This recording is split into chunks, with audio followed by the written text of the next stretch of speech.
All right, everyone, we're going to go ahead and begin today. So good morning and good afternoon to everyone. My name is Rick Collins. I'm a CADCA consultant. I work mostly in the Coalition Development Support team with Monib Kokar and Cassandra Robledo, who you've probably heard of, and my partner in crime in the community is also Kim Linkle, who I know a lot of you know. I want to first just say thanks to CADCA for providing these webinar Wednesdays and for hosting these events. Hopefully many of you have found them very helpful. I know I certainly have. And yeah, so thanks all the way up to General Dean and down to Monib, who's going to be helping us today and emceeing our webinar for today. Monib's going to be monitoring our chat box, monitoring our Q&A. And so I just want to move quickly into a few housekeeping things. I'll do a quick introduction of myself so you know a little bit about me, and we'll get going. So many of you I know have been on these. So just a few items to point out to you. So this is going to be recorded today for your viewing purposes and other people's viewing purposes. It'll be posted on the Webinar Wednesday site probably in a couple of days, along with the slide deck and a resource guide that I've created for today's webinar. If you've got questions, I'd ask that you put them in the Q&A. You're going to see on your toolbar, you've got a Q&A box. Put your questions as I'm going through the presentation in there. I'll field those when I can, but I'm going to have a Q&A section at the very end of the webinar. And so I'll present for around an hour, and then we'll stop and we'll stop at the top of the hour, and we'll have Q&A for about 30 minutes.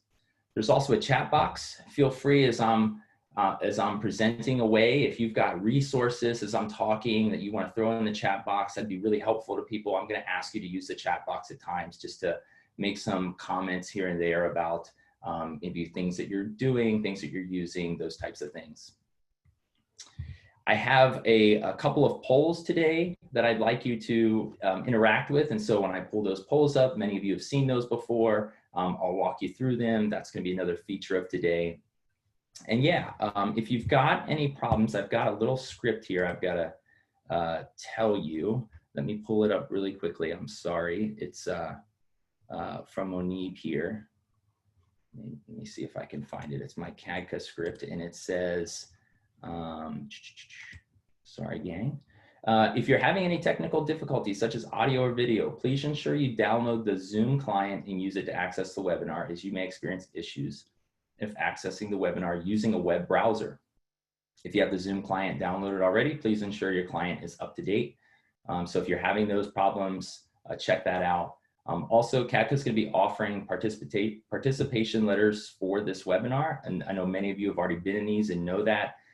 Please be on the lookout. You're going to get an email in about 24 hours asking you to fill out an evaluation. Please complete that. Once you complete that, you're going to get a letter of participation that'll be generated and sent to you. Let's see what else. Yeah, I think that's it. I think we're good to go and ready to roll. So let me resume share here.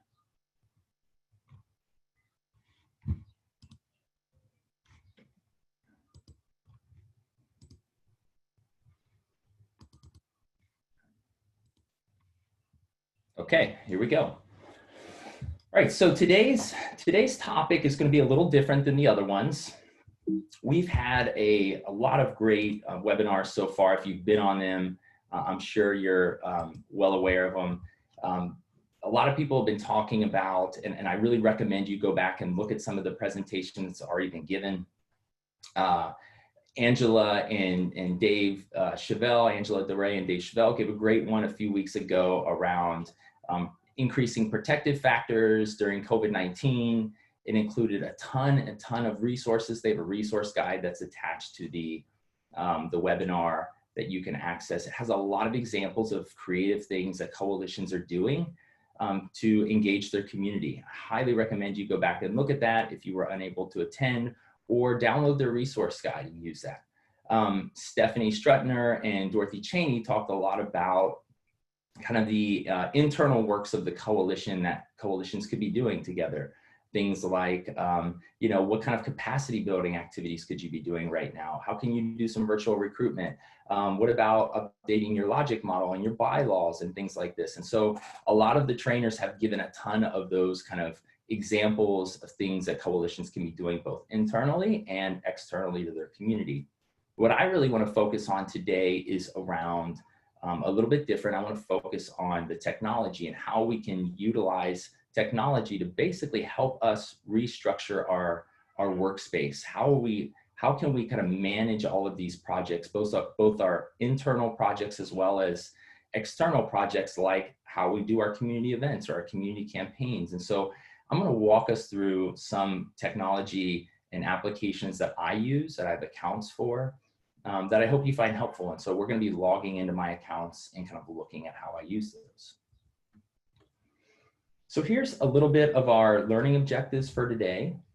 So I want to talk a little bit about how do you as staff, as volunteers, how do we manage the coalitions in this current time? And so really what I want to show you again is some virtual platforms that you can do to help you manage that. Where we used to maybe be able to talk to the person next to us in a cubicle, or we'd be in a meeting, an in-person meeting with maybe 10 people around a table where we could have a lot of time to work on things. We just don't have that right now. And so how do we kind of continue our work in this virtual, socially isolated space? So we'll talk a little bit about that. We'll look at different virtual platforms to use. I'm going to specifically show you the 3 that I like, which is Slack, Asana, and Trello. I'm also going to do a little dive into my Google Drive so that you can see how a shared drive is set up. Many of you might use Microsoft Teams or other types of programs. We use Google Drive, and so I'm just going to briefly show you what that looks like and how we organize our kind of day-to-day note-taking, our committees, where we put our documents, things like that. And then the last piece we'll talk about, and we'll spend probably less time on this and more time on those front 3 learning objectives, but talking about virtual webinar platforms and looking at, you know, what platforms are going to best fit your need. And I've also got a lot of that as well in the resource guide that I've created. So just before I start here, I want to throw up a poll, and I have to apologize because the poll is, I actually have 3 polls, but they accidentally got placed into one poll. So I have 3 questions on one poll. It was supposed to be 3 questions and 3 polls. I think it was my bad. I'll take the blame for it, but I just want to ask for your flexibility here. I'm going to throw up a poll, but I just want you to answer question 1, and it's about who you are. So you're going to see this poll come up here in a minute on your screen. And I just want you to answer question 1, which is, what is your role within your coalition? And I'll give you just a few seconds to answer it.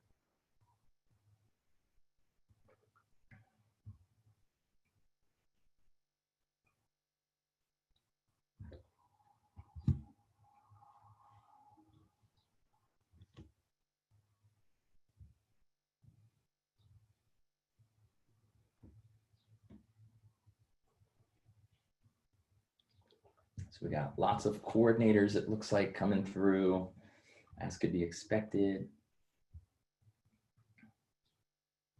All right.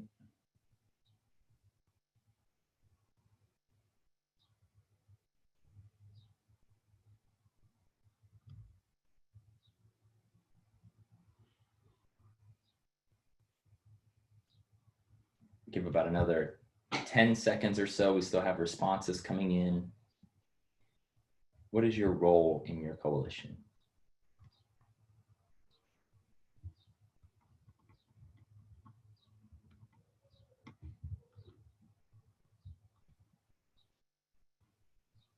Okay, I'm gonna go ahead and close the poll, and I know we still got some responses coming in, but it'll give us a good idea of the makeup of our room. And so let me end the poll here, and I'm going to share the results with you. So most of you, about half of you almost in the room, are coalition coordinators. I thought there'd be more, so this is good to know. None of these. There's a 20% of you aren't a coalition director, a coordinator, you're not a coalition volunteer. So just write in the chat box. I'm curious to know, those of you that said you're none of those roles above, what roles are you playing on this webinar? And or what role do you play in your coalition, or what role do you serve? So we got most are coalition coordinators. That's great. I want to make a point here, and I'm going to check the chat box to see what folks are saying because I'm interested. Community development specialist, an intern, a county coordinator, a PRC. All right, Prevention Resource Center. That's great. Department of Health representative. Okay, awesome. That's wonderful. So I want to point something out because we're going to be talking about project management, and oftentimes when we hear that word project management, folks think of people in supervisory roles. And so what I want to kind of share with you today is that this is not just for supervisors, that we all need to basically be taking some initiative, and we all have a role to play in terms of helping shape how our coalition functions and operates. And so to be honest with you, these platforms that I use now didn't come from me. They came from staff and people in our coalition who had been using these applications before. And so I just want to make sure if I use the word like project management, that you don't turn yourself off to the fact that, well, I'm not a manager, so this isn't relevant to me. No, I think that all of us kind of have a role to play in that. And so, yeah, so I just want to kind of point that out. So I'm going to throw up, this was going to be my second poll. I'm going to throw up one other poll. It's going to be question 2 on your poll. And I just want to get a sense of what virtual platforms are you currently using to organize your coalition. And so I want you to think not about, and what you're going to see in question 2 is not social media type of programs and things. I'm thinking like internally, when you do your day-to-day work, when you do your meetings now in this virtual world, what tools are you using to do that? I'm going to relaunch poll 1, but it's going to be question 2. So if you come down to question 2, it says, which virtual tools are you currently utilizing for your coalition's day-to-day work? Look through those and click the ones that you're using.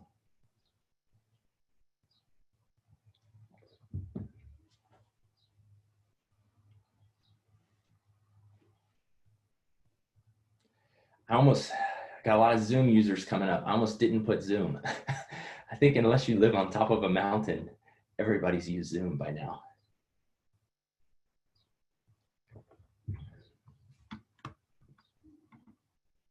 Give another 20 seconds or so.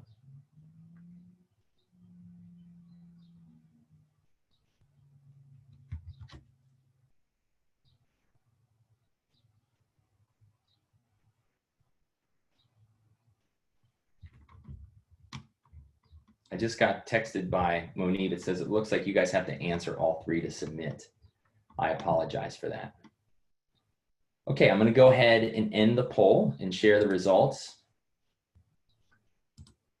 But I'm going to just scroll down to question 2 there that we're looking at. So which virtual platform or virtual tools are you currently utilizing? Most of you are using Zoom. Looks like a third of you are using Google Drive, some Google Teams, but not many using Slack, Asana, Trello, Skype. So that's great in a way, because that's exactly what I'm going to talk about, are Asana, Slack, and Trello specifically. And so, yeah, let's get going. That's great. Hope that you find this helpful. So I'm going to talk about kind of 2 buckets of work. I'm going to talk mostly around our internal planning and our tasks within our coalitions. So again, just to kind of go back to where I was, there have been a lot of examples that have been given in the previous week's webinars around how coalitions are getting creative and engaging their community, doing capacity building activities in their community, assessment activities in their community. I'm going to stay away from all those examples, but recommend you go back and look at those. I'm just going to talk mostly about how we're going to begin to use some virtual platforms potentially to help you organize that work. I'm going to probably spend 3/4 of the presentation on that. Probably spend a small percentage of it, the rest of it, on talking about external coalition events and how we can use certain virtual platforms, what you might be using, and how to fit it with your need in terms of your audience, your number of people, what kind of interactions you want for these events that you're planning. So when we think about this idea of kind of the day-to-day tasks, they've changed a lot. Obviously, we're no longer face-to-face. We're no longer in offices with each other like we used to be. And so we have been forced very quickly to change our workspace environment to this virtual, socially isolated environment. And yet we still got to keep our work going, right? And so we'll take a little bit of time to talk about that and evaluate that, what your current workspace looks like. The other thing that's going to be really important to do is create structure, make sure we're tracking progress. We know who's doing what in our tasks and our coalition activities as we're planning. We'll talk a little bit about that and how we can do that virtually. And the last thing I'll touch upon, which I have more in my resource guide, is just simple activities you can do to foster connectivity, relationships, fun when we're all socially isolated. So, I don't know if any of you guys remember this, but this was our old workspace. Our old workspace was a place where we shook hands and hugged and sat around a room and strategy planned and put up chart paper and had these great conversations. And maybe we invited young people into the conversation, and we usually had maybe a room or a strategy room with a lot of different things going on. We could visually see that, and we just don't have that anymore. So we've got to be adapting to this new environment and figuring that out. Our new workspace, and my workspace, kind of looks like this. I'm sure some of you might relate to this. We're playing parent, we're playing teacher, and we're trying to also do our job and keep organized. And so it just looks so different. And so we need to really be thinking about how do we take advantage of some of the tools that are out there to help us kind of organize our lives when we're not simply down the hall from each other like we used to be. So just thinking about your current workspace, just ask yourself these questions, and I just post some in the chat box. So how are you virtually having informal conversations with people? Let's say you just have a quick question. How do you currently do that? How are you meeting with others? If you've got a general meeting, what's that setup look like? How do you collaborate on projects now? Or maybe you had that workspace like I showed in the previous slide. Maybe you no longer have that. So how are you making sure that you know who's doing what tasks, things like that? And how are you tracking your coalition's progress? So just take a moment in the chat box. I want to monitor the chat box here and just see what are people doing. So if they got questions, people are emailing, texting, using Microsoft Teams, Zoom, text message, FaceTime. Yeah, lots of text messages, emails, phone. Phone is good. Phone is so underrated in so many ways, I think. Phone conversation, good. Love the phone. Sean Clark says, love the phone. I love the phone too. Helps build relationships in a good way. All right, text message, email. Okay, so I'm gonna talk about some other ways that we can do that. And I'm gonna show you. So one of the things that I think is important to separate is this idea between kind of informal conversations that we used to have and these formal conversations like meetings and things like that, or formal communication. So I highly recommend that you, as much as possible, stick to your routine in terms of your formal types of meetings. If you have monthly coalition meetings, which you guys are probably already in the groove of this, schedule your monthly coalition meetings. If they happened on the third Wednesday at 4 o'clock in the afternoon, maybe try to keep them on the third Wednesday at 4 o'clock in the afternoon. If you're a supervisor, highly recommend you keep weekly one-on-ones at the minimum. If you had team meetings or committee meetings that ran once a week or twice a month, I highly recommend you set those up and you keep those. Most of you are probably already doing this because we've now been in this a couple of months. Most of you are probably using Zoom or Google Hangouts and things like that for these types of calls. What I think gets trickier in this are the informal communication structures that now we have to have. So where maybe I have in my day 25 or 30 questions that I have, kind of comments, thoughts, questions. Ooh, I want to let that person know. I got a good idea. I want to capture that somewhere. How do we do that now? Because maybe before I could quickly, again, we have a subcommittee meeting where I'm seeing 5 people at a time, and I'm able to kind of ask those those questions I need, or make those comments, or I had a colleague that was just down the hall, or there's a little budget question and I could walk over to my fiscal manager really quickly and ask that budget question. We just don't have that convenience anymore. And so we have to figure out new ways to kind of do this type of informal dialogue. And so the way that I'm going to show you that I use is, and there's a few different platforms you can use, but one of the ones that I really like is Slack. I highly recommend you avoid emails. Emails like a dark hole. You know, threads can get lost because you ask one question and somebody has kind of an answer, and then you respond to that, and before you know it, you have, you know, a dozen or more responses to this one email thread. So I'm going to show you what my Slack account looks like and how we use it for informal communication, how we use it to attach documents and some things like that. So what is Slack? Slack essentially sells themselves as a virtual platform that tries to create kind of the old workspace environment in a virtual workspace environment. So as where you might have had conversations in your office, or you had teams, let's say you have a subcommittee of 4 or 5 people, that's your executive team, and you've got a subcommittee with your youth team, and you've got your fiscal agent committee or department or team, and you've got your coalition staff. Now what Slack really offers is that you can create these channels where you bring those teams together in those channels, and you can have conversations, you can have discussions, you can have web meetings within those channels. Slack is also set up, and you'll see this when I pull it up, like a social networking platform.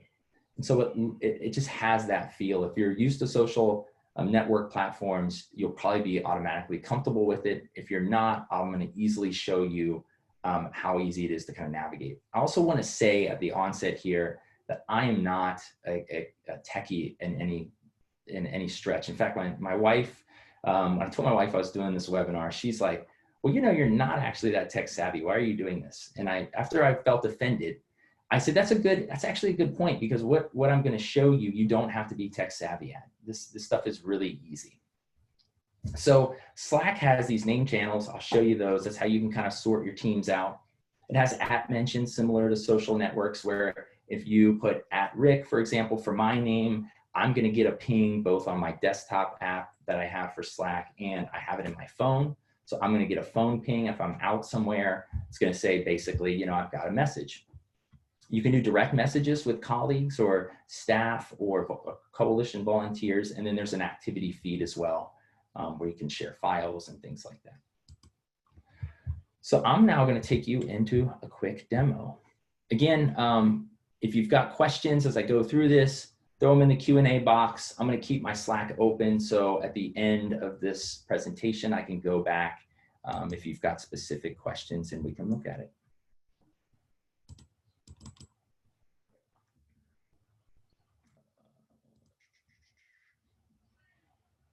You see my Slack, but I don't see my Slack. Hold on one sec.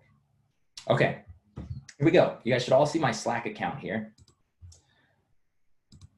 I'm going to just start at the top and show you some of the features that I really like. First of all, I want to tell you this is all free. So I'm using the free Slack account. You can obviously, they have paid accounts. I always recommend start with the free, figure out if you like it, see how much you can do with it without needing to expand to an account that's going to cost you money. And yeah, so we're free. At the top here is my workspace that I'm in. I'm in Hi-Fi, which is Hawaii Public Health Institute. That's my fiscal agent for the coalitions that I manage. I'm a coalition director for 3 coalitions here in Hawaii, and we use this as our workspace. But you can create more workspaces. So if I wanted to, I can also create a coalition workspace. I can just basically add a new workspace here and go through and set up a new workspace. One of the cool things that I like about this, it's different than text messaging, is I can set up notifications in a schedule in terms of when I'm on and off. So it's kind of like a virtual timesheet. It's a nice way to have a timesheet without being a micromanaging supervisor when you're in this virtual environment. So I can go here. This is my do not disturb schedule. If I come down here, so I'm not going to get notifications between 8 p.m. and 7 a.m. But any message that comes in between 7 and 8 p.m., I'm gonna get that. So I can really set up here what my schedule is. You can set up kind of a work schedule. If you're a 9 to 5 person, you can set your Slack to 9 to 5 so that you're not kind of receiving random text messages, late at night. The other thing I like about it is I work early. It's 7:30 in the morning here. I tend to start meetings around 5 o'clock, but if I'm doing work, I can already send some messages to people in my coalition, staff members, but I know that they're not going to get that message until they're on the clock, so to speak, or until their schedule opens up, which is fine. But then I don't have to remember, I don't have to send them a text at 5 a.m. to disturb them. And then I don't have to also remember, oh, I really want to talk to them about this. So at 8 o'clock, I'll try to remember to text them about what I was thinking. So I really like that feature. You can update your status here. You can see the green light here means I'm currently active. You can pause, I can basically say I'm in a meeting. I don't mostly use that, but if you wanted to, you could use that feature. So here's the activity box here. So these are going to be things like, here's my most recent app mentions where people mentioned me. So you can see back a couple of days ago, Jess said, I said, hey, at Jess, let's plan a 1 p.m. meeting on Friday. And she thumbed up it. Great. I know that we're good to go on that. If I have any draft things that I was creating. Channel browser, these are all of our channels that we have. Again, these are like the teams or departments or subcommittees that you've created within your coalition. You can have those channels. We have all kinds of channels. Some are active, some are not. Here's all the people that's in our Slack. There's me here. Andrea, that's one of my coordinators, and other folks. These are all the files I've shared. One of the cool things I really like about Slack is their search feature. So if I said to myself, oh man, I remember I had a question. I can't remember what that was. I think it was something around the budget. I can type budget in here and I'm going to get all my messages where I've talked about a budget in here. So that's really cool that I can kind of go back and look for those as opposed to text messages. Maybe it was a direct message with one person. Maybe it was in a group text. But the cool thing about this as well is I can put attachments in here, so I can go through, here's my 92 files that have budget mentioned in them. So was it a file? Was it a comment? It's just a really cool and easy search engine to go find the stuff you're looking for. I can also filter it by, if I knew it was a conversation with, let's say, Jess. It was a conversation I was having with Jess. I've shared 7 files with Jess now around budget and a number of messages that I can now search through. So I really like that feature, the search feature. So channels. Channels are cool again. Channels are where we can set up these teams. I recommend a few channels to always add to a Slack channel. I recommend a general channel where you can send just general information. So if you had a coalition workspace, this could be general coalition meeting updates. This could just be general announcements that everybody's going to see, everybody's invited to. Highly recommend that. I also recommend a channel potentially for your exec committee, for a management team. You can also lock and unlock them. So like, for example, you can see anything with the lock here of channels that I'm a part of are invite only, and I'll show you how to set those up. And so I'm a part of a management channel here. I'm also working on a COVID-19 channel that's locked. And so this is a team of us that are working on some research and policy for Hawaii to help kind of move some of our policy research forward for our state. Here's our general channel. I'll show you a couple of examples of things that folks have done. So, this is a place where you can just put kind of general announcements. Good morning, let's welcome our summer interns, and people kind of respond to that. This I'll come back to here in a second. These are app integrations. Slack gives you 10 free app integrations in the free version. This one I specifically like. It's called Simple Poll. It's really easy to set up and it's really easy to respond to. So unlike Doodle Poll, where maybe somebody sends you an email and it has to open up in another box, this one is just a live poll where I can simply and easily click on things. So we're looking to have a lunch break or a pauhana, which is like our after work party on Friday. Which one do you prefer? I actually prefer pauhana. So I'm going to Click here, @Rick is entered there, and bang, I can see 7 people so far have RSVP'd here and 8 here. And I'm sure Valerie, who pinned this, will come back and tell us what's up. Here's my Maui team one. So I have this is for all of our Maui staff. This is one of my Maui coalitions. And so you can see in the details here, I'll show you some details. You can see who's members to this channel. Here are all of our channel members. And you can see some of our recent, oh, that's a good example of things you can post. Look at this. I'm posting about, isn't this ridiculous? Look at this one, guys. Silly Rabbit, this Tricks and Skittles beer is definitely for adults. You can do attachments, things like that. Really easy to do. Let me show you how to set one up really quickly. So if I were to set up a new channel, let's say I wanted an executive committee channel, click on Add Channels, create a channel. Let's say I call it #exec committee. Oh, it's already taken. I must have set I'll call it exec work group. All right. And let's say this is exec coalition work group. Let's say I make this private. Let's say I'm going to go ahead and create it, and I'm going to invite people to it. So I'm going to invite Andrea, who I know is here, and I'm going to invite Jana. Okay. So now let's say I want to go up here and I want to add more people to it. I can also add people that are outside of my Hawaii Public Health Institute staff. So I can go here and I can share the channel outside, and I can type in, I'll do this one, rcollins@cadca.org. So that's me. Join our exec channel. Okay, I send an invite to me at my CADCA email. I'm going to get an email about that, and now I will only have access to that exec committee channel. So that's really nice, because now maybe I have a channel for exec committee folks, or I have a work committee channel where I can have outside folks that are not a part of my fiscal agent also join this, but they'll just have access to those channels that I invite them to. These are the one-to-one direct messages that I have with folks. You can see Chelsea, Jana, they're not on yet. It's only 7:30 over here, but I told Chelsea I would send her a message anyway. So what you basically do is you say, Chelsea here, I'm gonna send Chelsea a message and say, @Chelsea, good morning.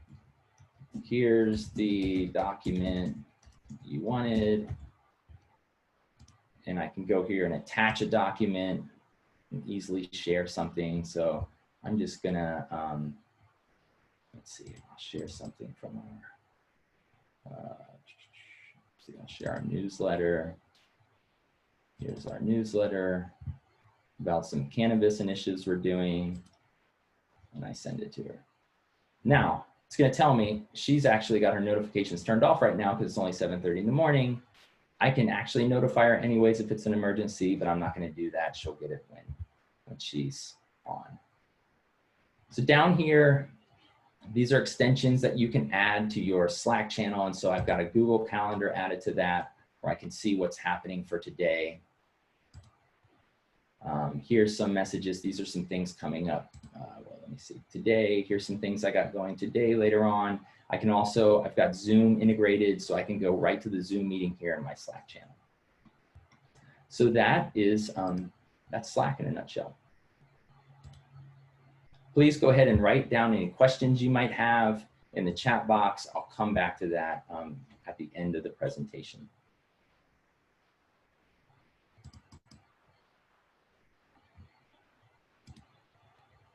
So now I'm going to talk a little bit about this idea of moving your work forward, making sure you're tracking your progress, and how to do that when we're not maybe literally sitting in rooms together face to face, like this picture kind of exemplifies, and how we used to do work that way, how we used to maybe have chart paper, kind of looks like a Coalition Academy type of setup. where you're strategizing together. We've got to figure out new ways to do that virtually to kind of help us keep our work going and keep us connected. So, so here's what I'd like to show you. Well, before I go into that, let me say a few things here. So I recommend you set up a kind of virtual mission control room. You can call it whatever you want, situation room, your war room, whatever, that has some type of virtual boards or chart paper that you're able to kind of visually see. It creates a visual that everyone is seeing the same thing. I'm going to show you that really quickly in Trello and Asana. It really minimizes to any confusion people have about who's doing what. So as you know, if you're going to set up, for example, a town hall meeting, there's probably 50 tasks that need to happen for a town hall meeting to occur. Who's doing every one of those little 50 tasks, where we used to be able to maybe, again, walk down the hall or turn to our colleague and say, hey, were you doing that or was I doing that? Now we got to do something else. And I'm recommending you don't send emails to do that, but that you go to a project management app like Trello or Asana and look there, and then we should be able to see who's doing what. You can also create due dates and checklists. I like this as a supervisor because I don't have to be worrying and kind of micromanaging my staff to wonder, like, did they finish that or not? We can set due dates. I can see them check things off. They can see me check my work off. And so it really creates accountability and transparency there. You can also put notes in a lot of these applications. And so I'll show you that as well. And you can see your progress over time. And so it's really fun to check things off and kind of see your work moving forward. So I'm going to start off showing you my Trello account here.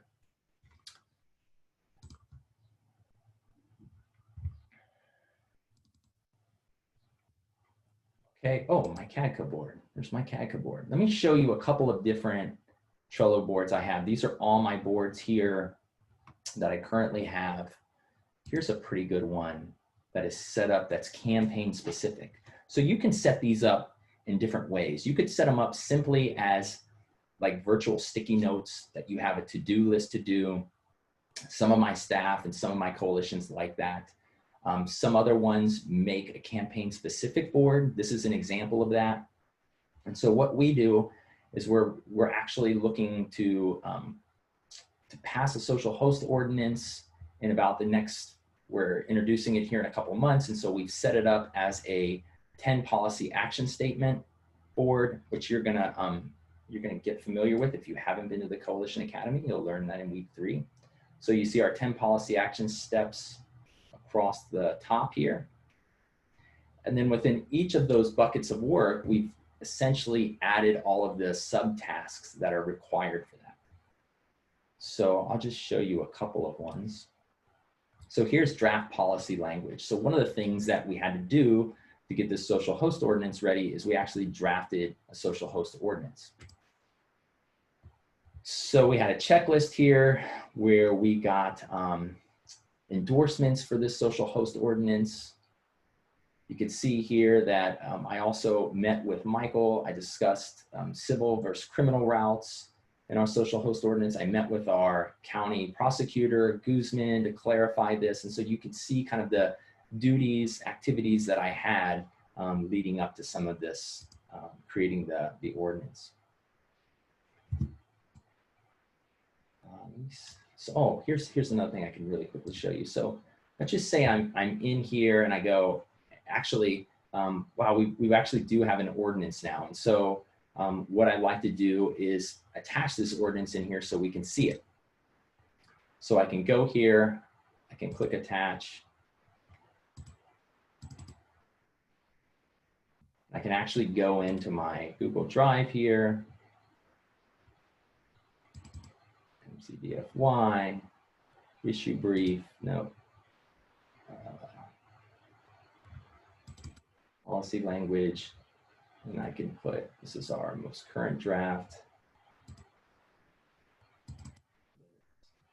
Now I attach it and bang.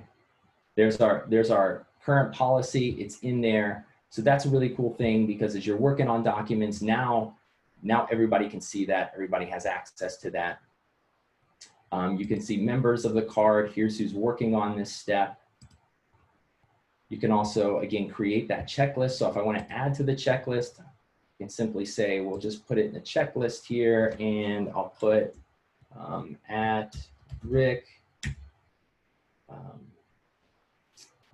give ordinance to council member, I guess that's spelled wrong, council member by, let's say 6/5/20. So I can add that. I'm now going to get a notification on my phone here. My phone's going to buzz if I don't have it turned off. And it's going to basically show me that I have a new Trello activity. The other thing we've done down here is we've added notes from some of our meetings that we had up here. And so you can see Andrea added some notes back on January 30th about a meeting we had, and kind of what arose from that meeting.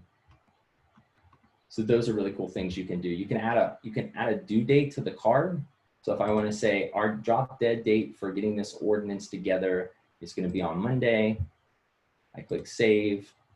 Now I have a due date up here. And when I'm done, I can check this off. But I also want to show you now that you can see here in my card, I've got a June 8th deadline here. The green means everything's good to go, everything's done. Red means it's overdue, and yellow means it's coming up. So let me show you how to create a new board. So if I was to create a new board, I go here, I'll actually create a new, maybe I'll just create a new team for you. So let's call this team name Somewhere Coalition, and the type, it's other, and we are coalition. So I'm gonna add Jana to this. I'm gonna add Chelsea to this. They're already members. And here's Somewhere Coalition. So I want to create a new board. I go to create new board. I give it a title. I'm going to call it Coalition Meetings.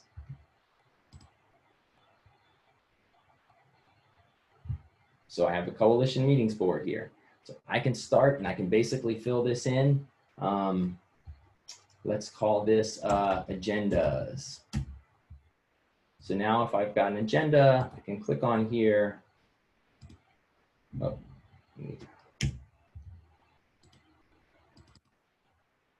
sorry about that. Add card. Now let's say I've got a create agenda for next week meeting. And I can say, let's see, let me add a checklist. Let me add a due date. So it's going to be due on Friday. And I'm going to create a checklist, and I'm going to say, at Jana, please create draft by 6/4/20. At Rick, finalize draft by 6/5/20. Great. Now we both just got notifications of this. If we want to attach a draft agenda, I can attach it here. Jana, once she has her draft agenda, can attach it in here, and I can go find it. So now we've created that board. Let me show you a couple of other ways to do boards. So I showed you the one around a campaign. Here's another example of a board that I like. This is our statewide coalition.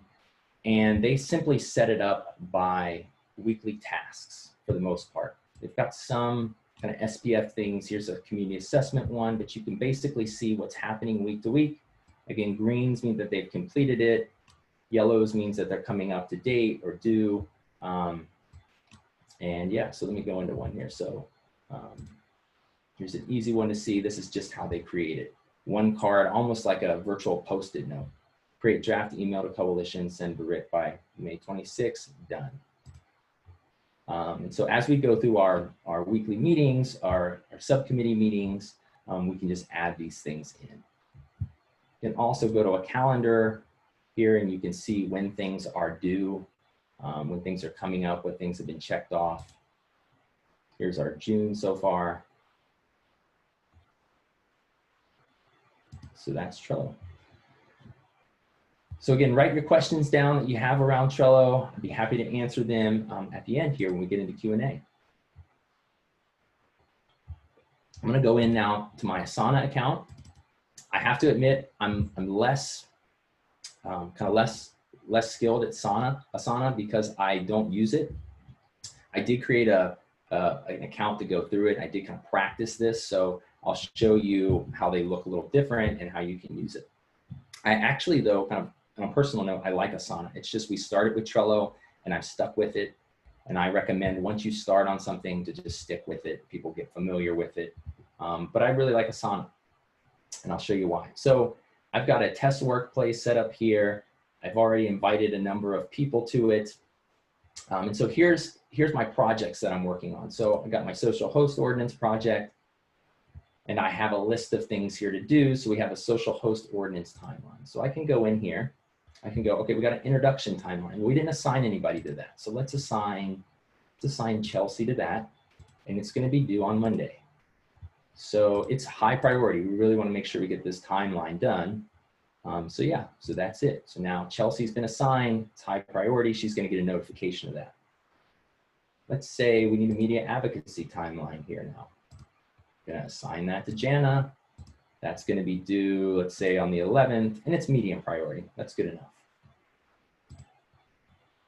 Let's say community organizing timeline, there's a bunch of sub-tasks underneath. This is kind of a cool thing that Asana has that's pretty, I think, kind of neat. So let's say this task is assigned ultimately to me, and maybe there's a due date of the 11th, but there's some subtasks down here. So for community organizing, I want Jana to contact the exec committee about something. I don't know what, but let's just say that. And she needs to do that by the 9th.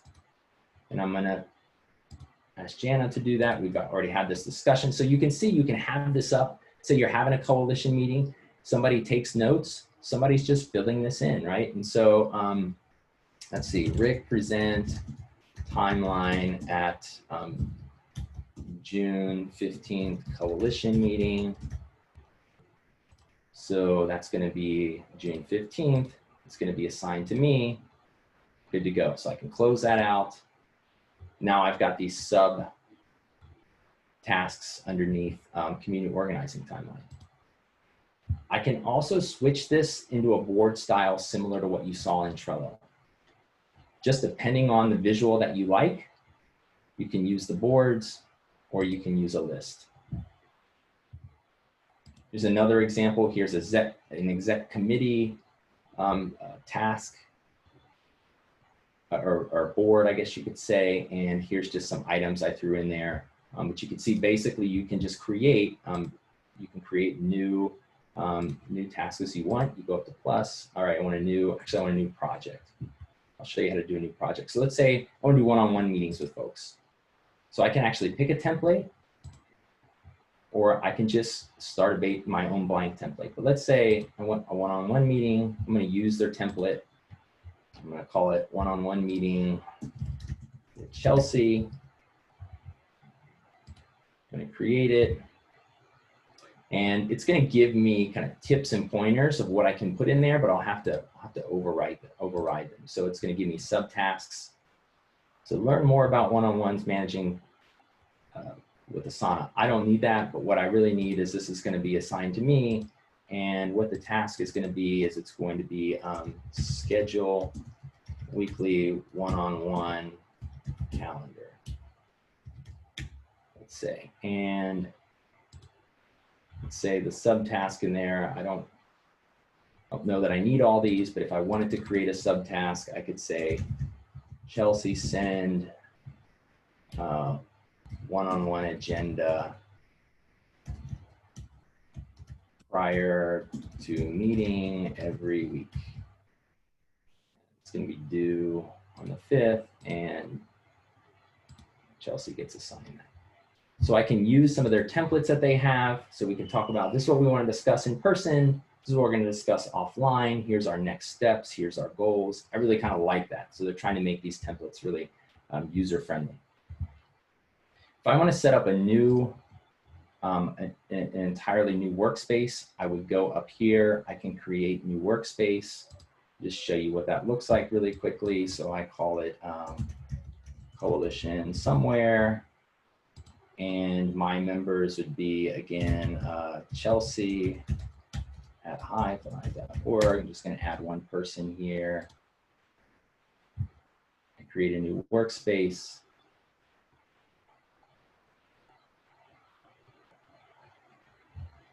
And so I could have a coalition workspace, I could have a fiscal agent workspace, depending on how much you want to separate out. I can go up here and I can interchange between workspaces. So here's my coalition workspace.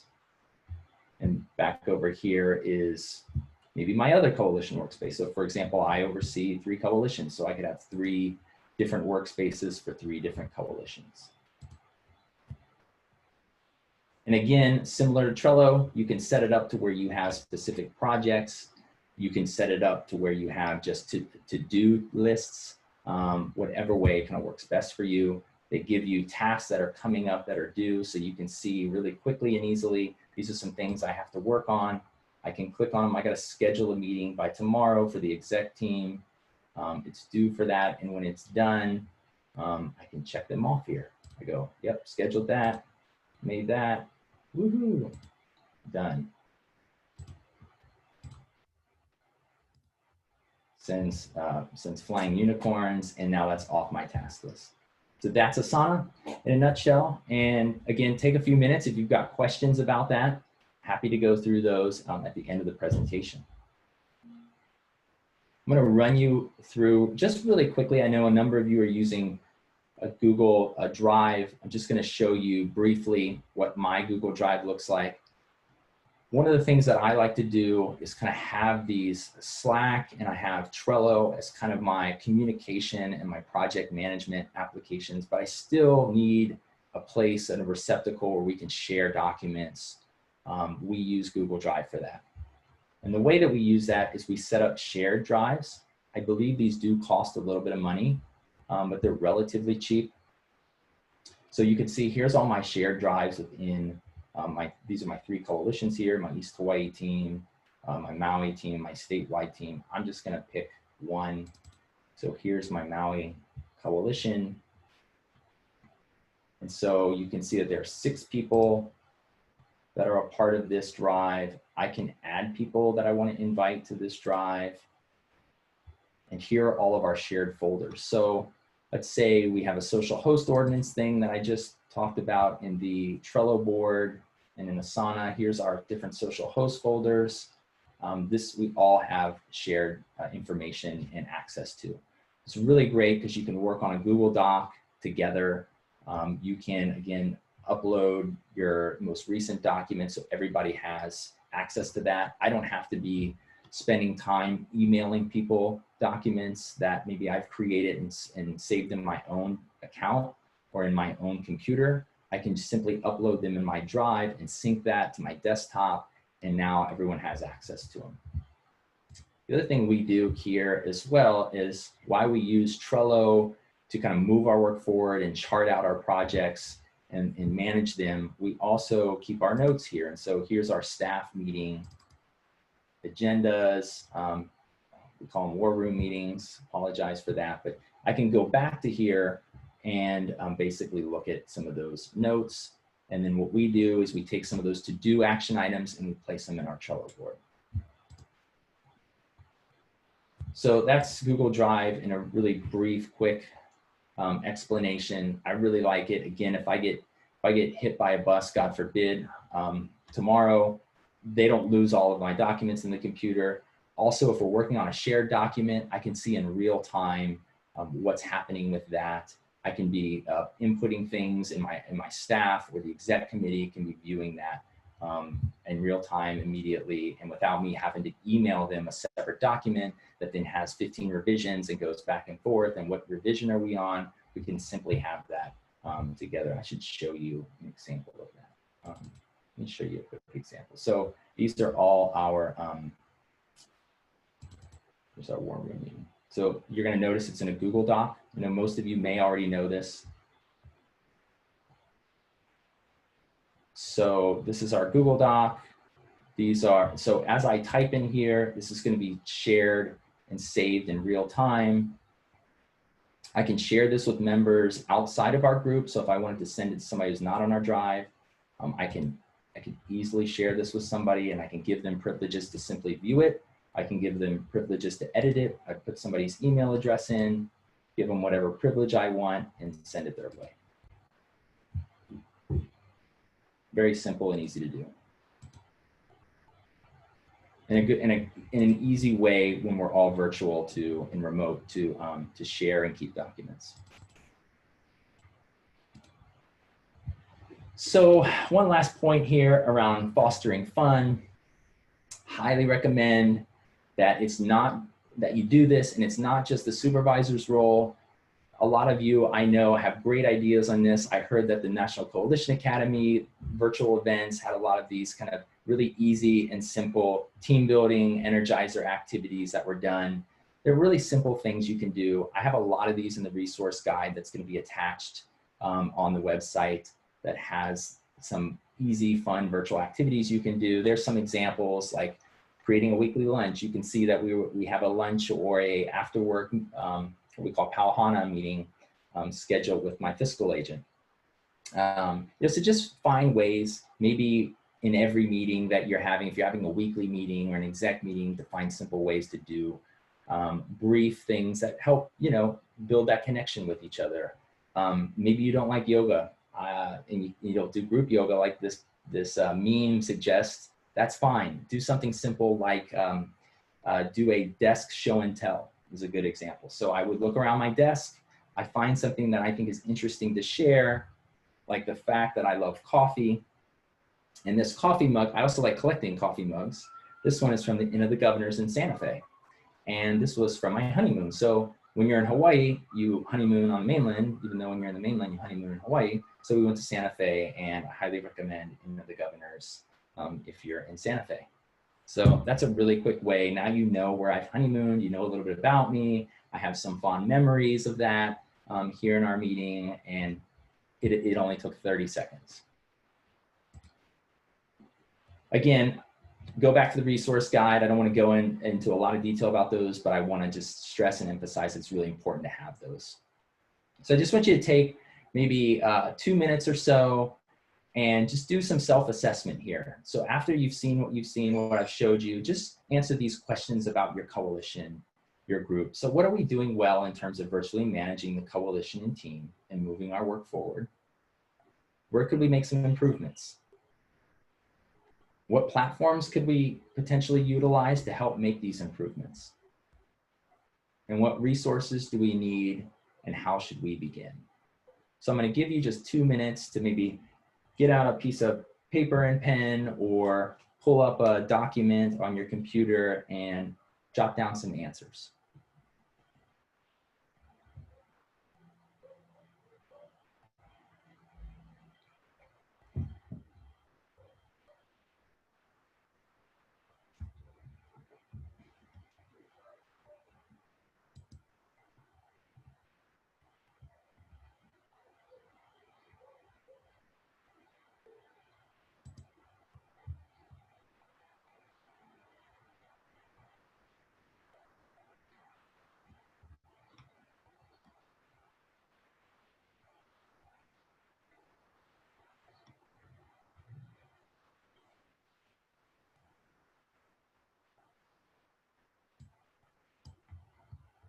All right, so if you've answered some of those, if you don't mind, maybe throwing a couple of your thoughts around those in the work or in the chat box, no particular order. Just share with folks what your thoughts are around that.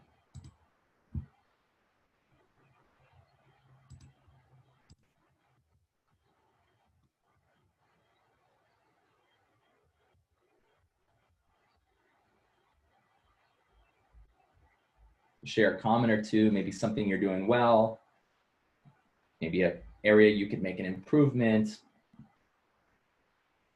something you see that you might be able to utilize for your work in terms of a platform.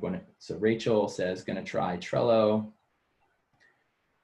Kimberly Meyer says, actually showing up.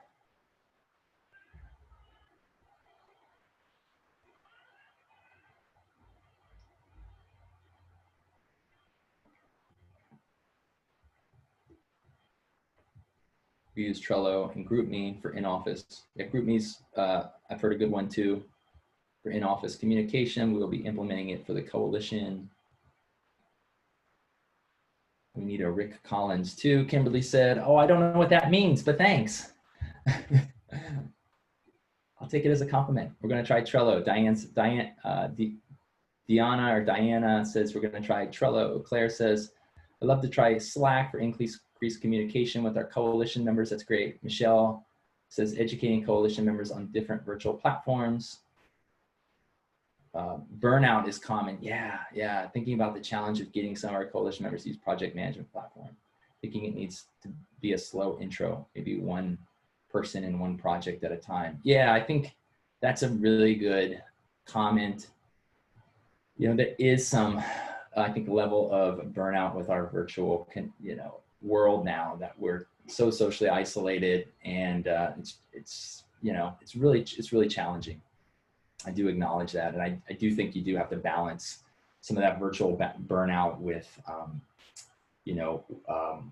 what's going to help you get your work done. And so knowing your coalition members, knowing maybe who can handle that. Maybe it's not all of your coalition. We don't use it for all of our coalition members. So we use it mostly for our coalition members that are most involved. We use it for our staff, and we use it for any active committees. And so we don't just kind of like come one, come all, everybody sign up for Slack, because we've actually identified that there is some kind of burnout with that. All right, thanks for love the idea of avoiding emails. I know, isn't it a dark hole, emails? Yeah, do whatever you can to avoid emails. I don't know anybody that loves emails. Okay, it's about the top of the hour. I've got just a few more slides, and then we'll go into some Q&A. I see that a lot of questions piling up, and I want to make sure I have time for those.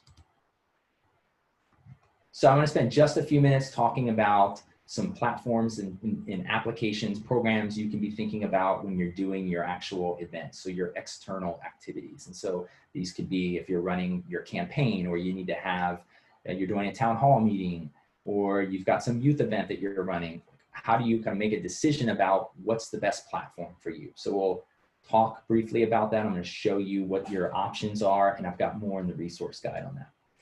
I was going to review an example template. I'll kind of just run you through what that would look like. So the first thing you really want to know is you really want to be able to set goals for yourself and say to yourself, what are we trying to accomplish in this activity? So let's just say it's a town hall meeting. So you're going to have a virtual town hall meeting on COVID-19 and alcohol. I'm making this up, of course. But all right, so the first thing you want to know is kind of like, how many people are you expecting? That's going to determine the type of platforms you use. How much interaction do you want? Do you want people to be having, and I always think back to when we met in person, do I want people kind of breaking off into their tables and having discussion, or is it going to be more of just a panelist discussion where people are receiving presentation information and there's very minimal discussion? That's going to change which one you use as well. And we'll talk about kind of the advantages and disadvantages of all of them. How many speakers do you want? Do you have multiple sessions, or is this a single event? And obviously some of it comes down to how much do you want to pay? Now I will say under the how much do you want to pay that most of these have, the ones I'm going to show you, most of them either have a steep nonprofit discount, they have trial versions. And so I recommend that you go in, try the trial version out, see what the interface feels like, see if you like working in it or not, and obviously balance it with the cost. So there's a few different types of platforms that you can use. Most of you probably know this, but I just want to review it. One is the kind of conference setting or meeting setting, and we'll talk about what that looks like. The other is the webinar. That's going to be for your larger events. This is a webinar right now we're in Zoom webinar account. I'm doing a webinar where there's a panelist, which is myself and Monid, and most of you have minimal kind of discussion with us. And then I'll just briefly talk about live stream event and kind of the advantages of using live stream.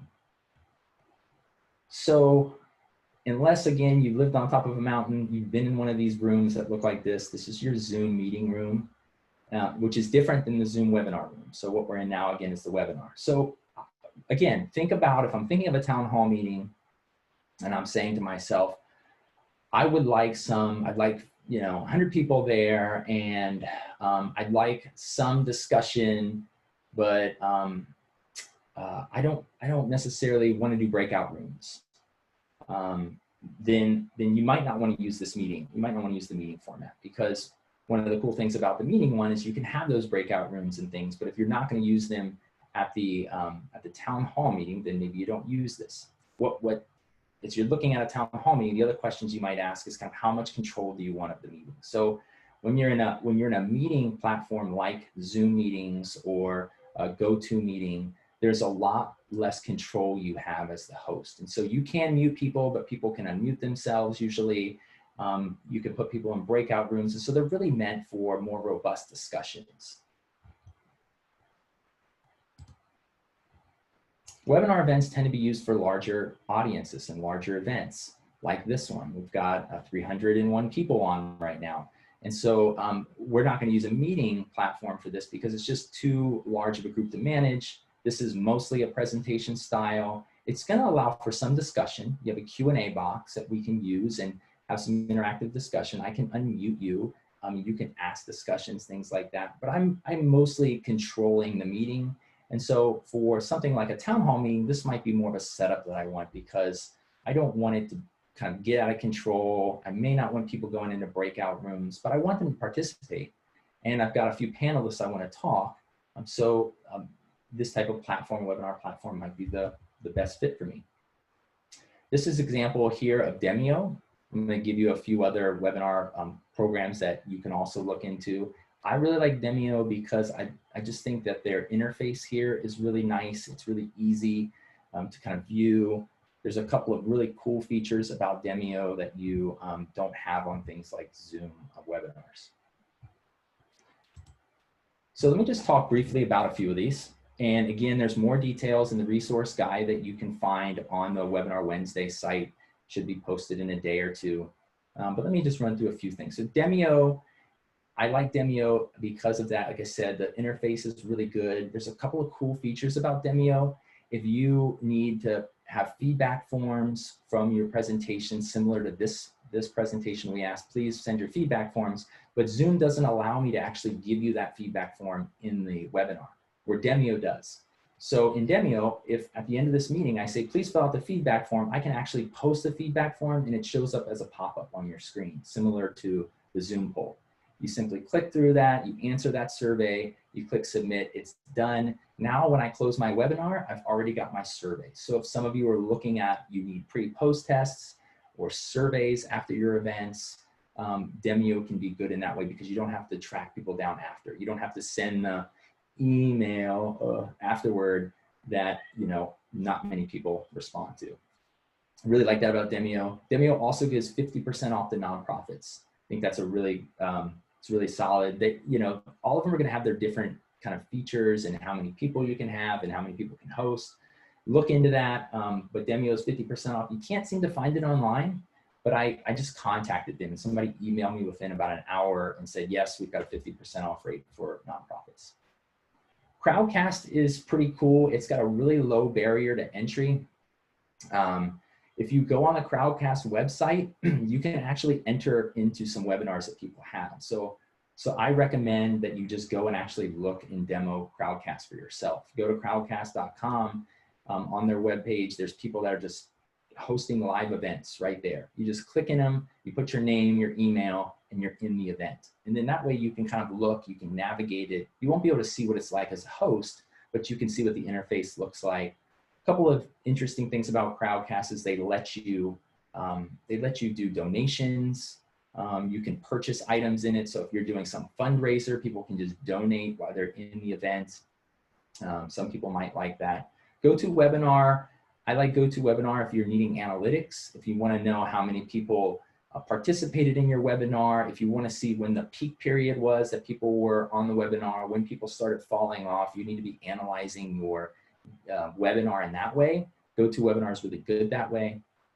GoToWebinar will also, if you need to, they'll transcribe your entire webinar. So I think it's more of a paid feature, but if you want it I mean, it's a more costly plan, but if you wanted them to transcribe every single word that I was saying, they do that and they send that to you. GoToWebinar is good because it also has certificates where you can easily, similar to Demio's survey, you can pop a certificate of completion up. So at the end of the webinar, thanks for participating, and here's your certificate, and I get a certificate that says Rick Collins completed this webinar, and it comes right into my program. So that's really nice. And all of you are familiar with Zoom. Again, I can't go much into detail about these, but in the resource guide, I have where you can look at these things. I've got some of the prices and the discounts. Crowdcast, again, gives a 20% discount to nonprofits. Zoom gives a discount through TechSoup. If you check out TechSoup. GoToWebinar, I'm not sure if they give. I'm assuming they do. I tried to reach out to them. I just never got a response in time. Live streaming events can be beneficial because of the power of scarcity. You know, you can kind of be throwing this thing on, and people have sometimes this idea of FOMO, the fear of missing out. So live streaming events can kind of create that feeling for people. And so you say, we're having a live stream event on Friday night, our town hall meeting. You throw it in Zoom, let's say Zoom webinar. It's really easy to then start a live stream event in, let's say, your Facebook page, on your Facebook event.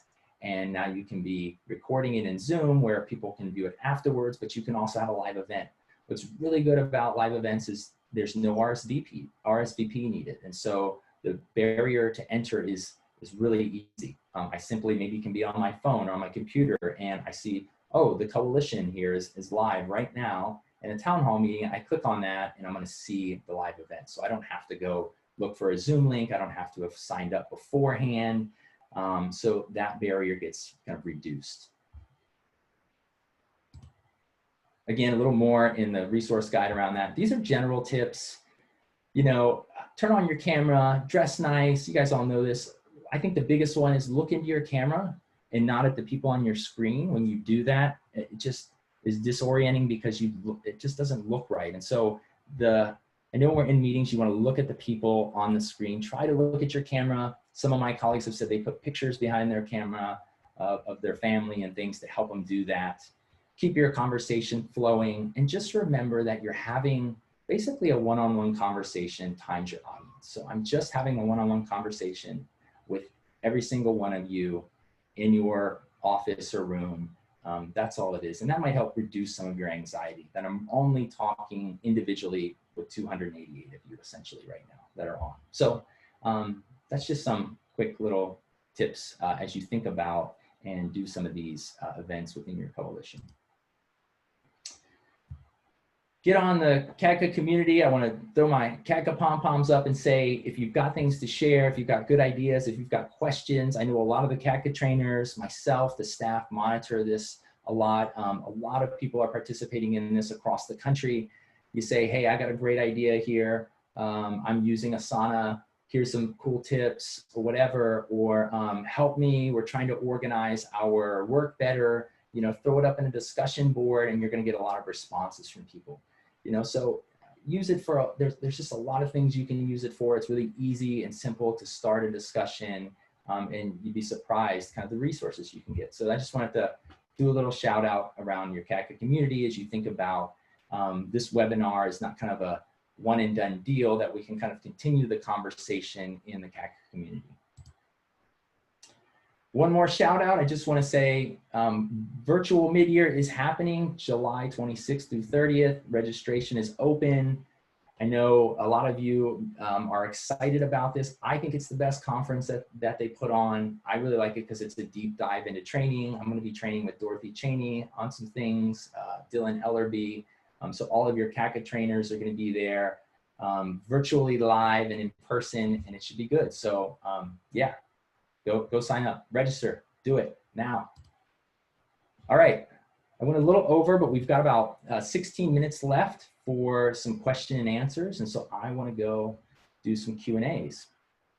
If you would like, actually, I'm going to start with my Q&A box. If we go through those questions, what I'll do is let you raise your hand and ask some questions if we've got time left.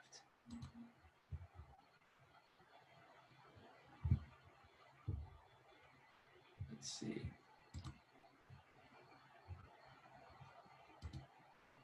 I don't know where my Q&A box is not letting me come up, Monique. Monique, you want to start rattling off some questions there while I pull up the Q&A box? Sure, Rick. So we'll start from the beginning. Lisa Blair asks, how do you convince coalition members to use these apps / platforms when they insist they are not tech savvy or that these newfangled things are meant for youth?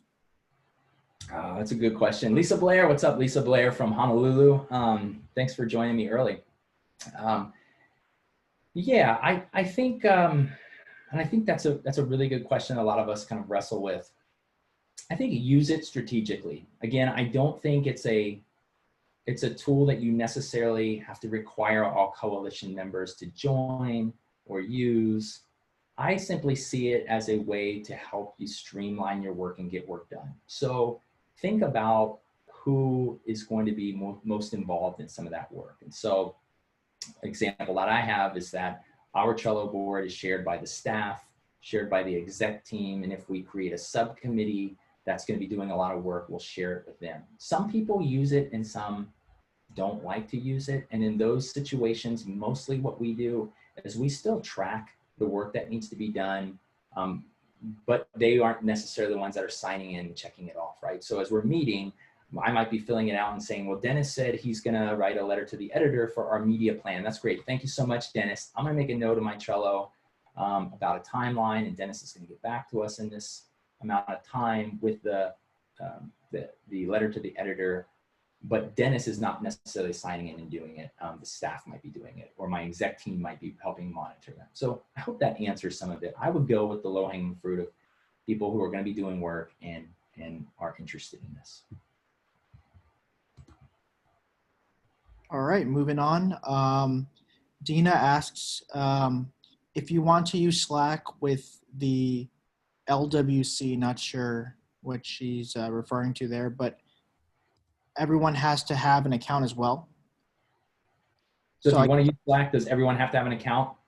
I believe so. Yes, they have to set up a basic account if they're going to use Slack, because if you set up the channel and you invite them to the channel, then for them to see it, they're going to have a Slack account. Yes, but it'll invite them. It's free. Obviously, you'd be inviting them to the Slack channel because you want to be communicating that way with them. All right, moving on. Celia asks, how do we delete a channel? I.e. if the work group is done with their work and you can disband. Oh, okay. So I assume you're talking about Slack. Really simple. I can quickly show you. Let's see. I'll go delete the channel that I made. What was the name of the channel I made? I made exec work group. Okay, you guys should all be able to see this. I go to details, go to more, and I say, I can do a couple of things. I can leave the work group if it's just me that wants to leave it, or I can go to additional options and I can archive this channel. Yep, don't want it anymore, and it's gone. Hope that helps. Thanks, Celia. All right, moving on. Lori Stillman asks, can you get notifications in your email inbox when you get a message in Slack? Would you ask that one more time? Sure. Lori Stillman asks if you can receive notifications in your email inbox if you get a message in Slack. Yes, you can set that up. And hello, by the way, Lori. It's good to hear you through a question. Yes, you can definitely do that. I also simply have it on my phone. And so anytime somebody does an app mention with my name, I'm going to get just a notification in there that says you've been mentioned, and I can go and look directly at that message. I don't have it set up for my email only because, again, I'm trying to avoid the emails, but you can set it up through email as well. Okay. All right, moving forward, Pamela asks if you have any suggestions for members who are not at all tech savvy. Well, I'm one of those actually, but we've got to adapt and change. Again, similar, I think, to Lisa Blair's original question about how to engage people that are scared about it. One thing you could do as a way to kind of open it up for folks is to simply run them through something like this. You could show them how easily it is to kind of navigate it. You could do it if you, maybe if you're got a work committee or your general coalition meeting and you're saying, hey, we're going to start doing some Slack for our some of our subcommittees. And let me just show you how easy it is and how we can set it up. And literally probably took me 3 minutes to set up, a channel. You saw how I did it with the Trello and things like that. So it's pretty simple. Maybe just have a demo, run it through yourself, try it, and see what people think. I think the other thing you could do is also say, hey, let's give this a 2-week trial period and see how this works, see how we feel about it, and kind of let people, kind of ease people into it without telling them we've got to do this forever. Sorry, I've got a 1-year-old yelling for me. All right. So another question coming from Celia, which is a good one to ask. Rick, which platform do you think is the most user-friendly of all of them? So it depends. I mean, so Slack is really good for communication. It's not as good for project management, I don't think, as you can see, because it's mostly around kind of brief, quick messages that you need to communicate with folks. I like it because you can share files quickly as well without having to email folks files. But in terms of project management, I think it's a choice. So a couple of things. I think Asana has more options to make more details. Like you can add those subtasks and things. If you like that, I think that's more for Asana. If you want to get more of those details, I would go with Asana. If you're more in the realm of, I just need to see kind of bigger chunks of work, maybe I need a checklist, I would say maybe Trello's the best. The one thing I do like about Asana that's nice, that Trello doesn't allow you to do, at least not yet, is you can switch back and forth between the board. I'll show you real quick. The list and the board. So it can help because some people like it one way and other people like it another. Let me show you real quick. So again, you can switch back. Where was I? I guess I'll go to this one. You can see I have this set up as a list, but you can easily switch to a board. I think that could be cool because some people might be more oriented to see things this way, more clear, or some people just want the list this way. So I hope that answers some of your question. All right, moving forward. Let's see. April asks, is Outlook Calendar compatible with these programs? Yes, and most of them have app integrations with Outlook. I'm less familiar with Asana, but I'll show you. Let me get to my Slack. You can integrate on Asana as well. Slack gives you 10 integrations for free. So you click on this app integration at the bottom, and there's Outlook right there. So I can add that. I simply don't use Outlook. I use Google Calendar, and you can see here I have the Google Calendar sync, but yes, you could use Outlook as well.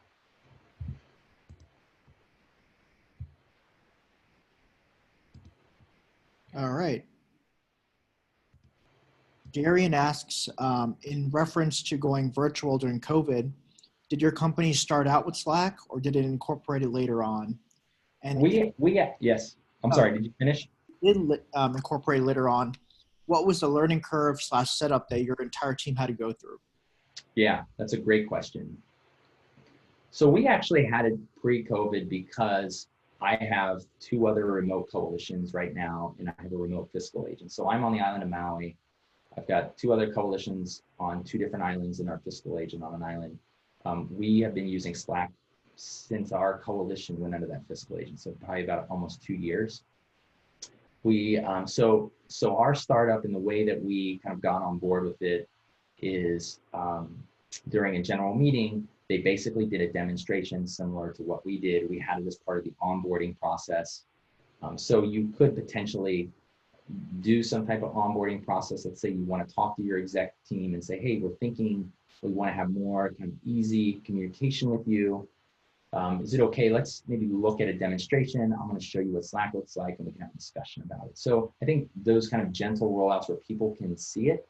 I would also recommend that you build out a test, like a test workspace ahead of time, because it's hard to visualize and see if it's all blank. So just do like I did with Asana. go through, make a task list. If you're thinking of project management, if you're thinking of Slack, go ahead and add some people in, show them how you can message, have some channels maybe already preset where you can talk about it. That's what I would recommend, because then people can kind of see it already versus kind of seeing a blank Slack or a blank Trello board and like wondering how this looks and how it works.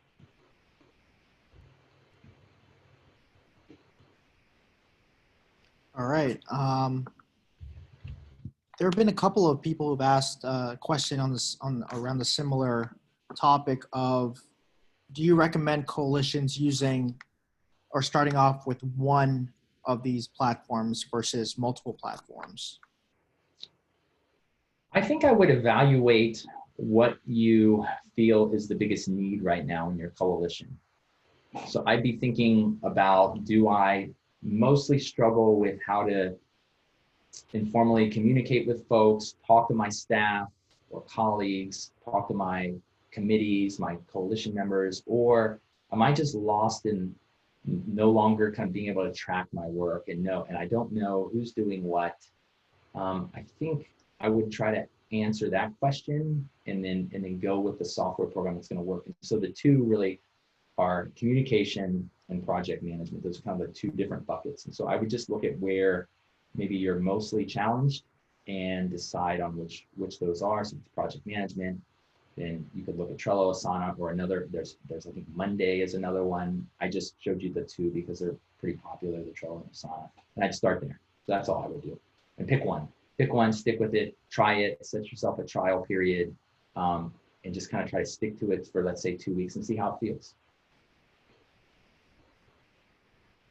Okay. Need2 asks if the account that is purchased or created through the coalition is only limited to the members of the coalition, or could you invite someone who's outside of that organization into the program? Yes, I'll show you. I'm not sure which one you're talking about, but I can quickly show you. So I'll go to my Trello board. This is my statewide coalition. Not everyone here is staff. Some of these are coalition members. So I could go invite Travis Fernandez and Celia. Celia, I just can't remember your entire, I'm just gonna make it up. I think it's C Takahashi. There, you haven't logged in. Oh, you logged, this must be you. Is this you, Celia? I'm gonna just put cfs-hawaii.org. I think that's your email. There you are. So I'm just gonna invite Celia. Celia is a coalition coordinator on a different island, but I wanna invite her to the Trello board. I click send invitation and Celia is gonna receive that. And now she's gonna be able to view this board. And you can do the same with Asana and the same with Slack. When you set up a channel, you simply invite them, specifically outside folks, to that channel. Good questions, everybody. Love them.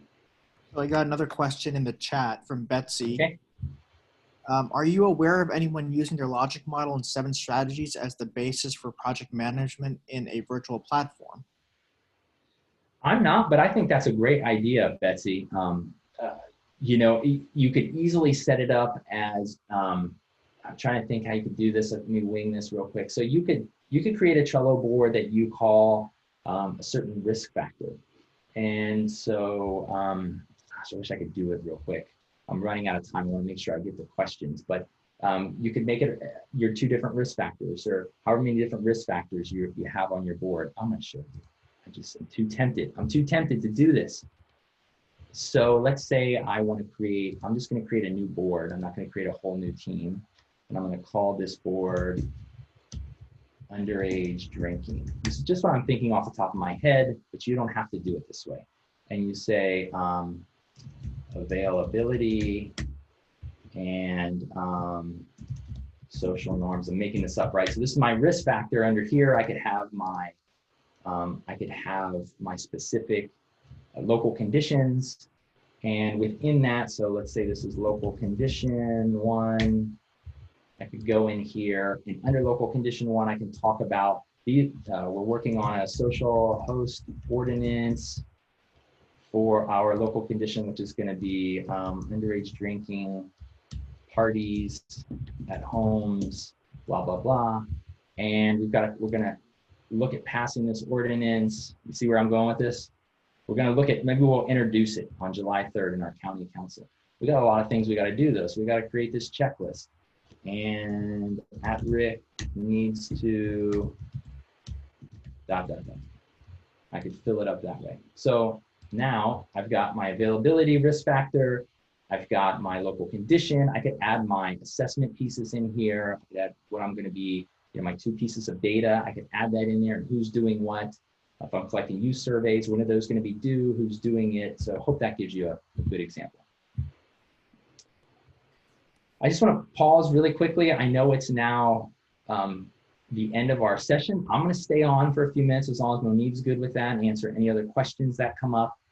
But yeah, thank you guys so much for being here. I really just want to put a plug in. If you're looking for those great examples of things you can do in your coalition or things that you can do, activities you can do in your community, go back and look at those other Webinar Wednesday slide decks and access the webinars.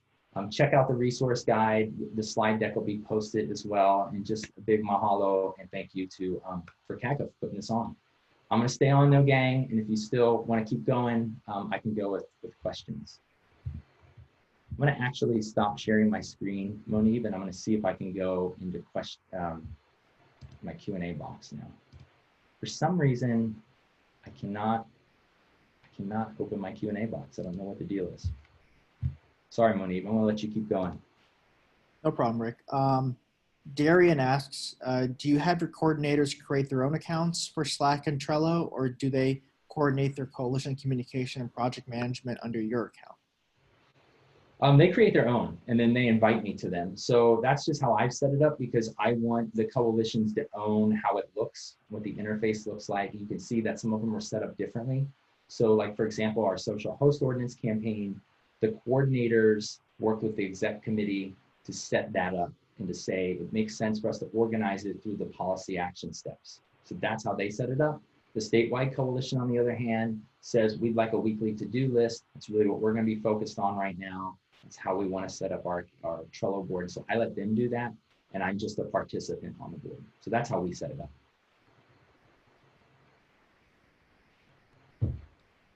I think that's pretty much all the questions.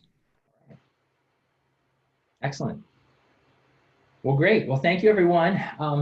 If you need any more questions, comments, please look up the Coalition Development Support Gang. That's Cassandra and Monique, who you're hearing now on the webinar. And just thank you, Monique, for helping out in emceeing this event and doing our questions. If you got questions, send them to training@caca.org. There's our phone number, or get on the community, the CACA community page, and start talking up, sharing information with each other. And thanks again. Thanks for being on, and I hope everyone has a great day.